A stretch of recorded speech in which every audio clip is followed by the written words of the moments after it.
Hi,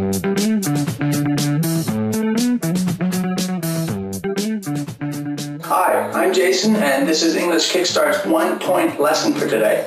今日は発音の練習したいんですけれども、いろいろな人、英語のアルファベット言ったら大体基本的に大丈夫だと思いますけど、大問題ありますよ。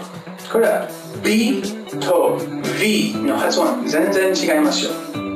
でも大体日本人はバー、ビー、ブー、ベー、ボーはできますけど、V の発音は大体 V になりますから、V は英語じゃありませんよ。気をつけてくださいね。でもさ、B と言ったら唇締める。ブッブッブッブッブッブッブッブッ簡単でしょ。V の発音は全然違います。V の発音と言ったら唇締めたらダメですよ。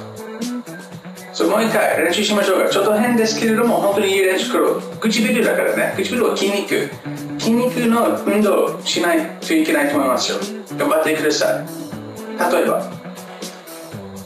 ブブブブブブブブブブ簡単でしょ。でもさ V ブブブブブブブブーじゃなくて、デフだけど、かわいいかな。でも、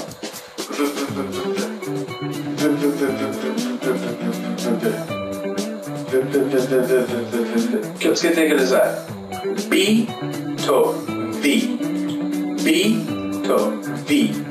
頑張ってください。基本的な英語ですけれども、普通の日本人は、V の発音できないと思いますけど、でも練習したら上手になります。絶対に。That's English Kickstart's one-point lesson finished for today. Thanks a lot and see you next time.